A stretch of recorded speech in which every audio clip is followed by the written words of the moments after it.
Muy bien, continuando con nuestro estudio de los fundamentos teóricos que explican el comportamiento del motor eléctrico, el concepto central o el concepto al cual deseamos llegar es al concepto de circuito magnético. Para ello vamos a emplear como ejemplo el campo magnético generado al interior, aquí generado al interior de un toroide, ¿no? ¿Qué es esto, no? Un toroide es este dispositivo que se muestra en la fotografía. Es un embobinado de un cable, ¿no?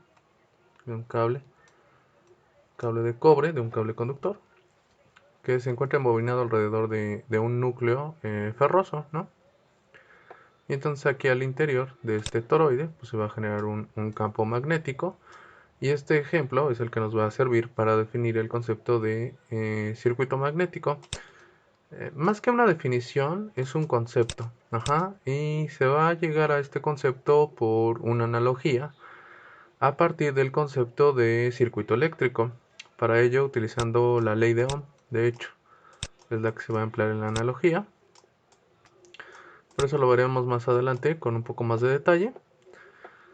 Y por aquí podemos ver un diagrama de un toroide, que también analizaremos a detalle más adelante para saber qué significa cada una de las magnitudes, cada uno de los vectores que están involucrados. Previo a ello, previo a todo esto, tenemos que hacer un breve repaso tanto de la teoría electrostática como de la teoría magnetostática. Y en ese sentido, el autor nos propone lo siguiente. Lo que nos propone el autor es que en el área de estudio de la electrostática estudiemos las siguientes leyes básicas, ¿no? Partimos de la ley de Coulomb. Luego, sobre la ley de Coulomb se construye el concepto de campo eléctrico, y finalmente nos expone la idea del potencial eléctrico, que se va a medir en volts. Que no hay que confundir con la diferencia de potencial eléctrico, que sería el voltaje en sí. Estamos hablando del potencial eléctrico. También lo veremos con más detalle un poco más adelante. Mientras que del lado de la magnetostática, las leyes básicas, son las siguientes.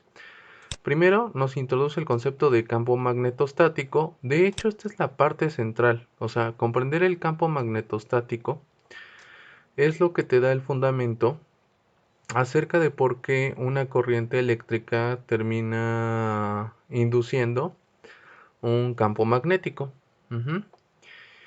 Luego hay una revisión de la ley de Biot-Savart, y esta es importante porque introduce un par de conceptos clave. Introduce el vector, bueno, aquí lo denotan con B, el vector de flujo magnético, e introduce la constante de permeabilidad en el vacío, mu subíndice a cero. Entonces eso también es muy muy importante, porque tanto esta constante de permeabilidad en el vacío como el vector de flujo magnético se van a utilizar de hecho como base para la explicación final de la ley de circuitos de Ampère, que de hecho la ley de circuitos de Ampère es la parte central para comprender cómo es que se comporta el campo magnético generado al interior del toroide. Después de la ley de Biot-Savart, se estudia cuál es el campo magnético generado al centro de un anillo circular de corriente, idealmente en el vacío también. Y luego se habla acerca de la continuidad de las líneas de inducción.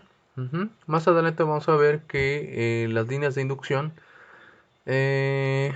pues básicamente son bastante similares a las líneas de campo en el campo eléctrico, nada más que en este caso las líneas de inducción pues sería la parte homóloga para los campos magnéticos.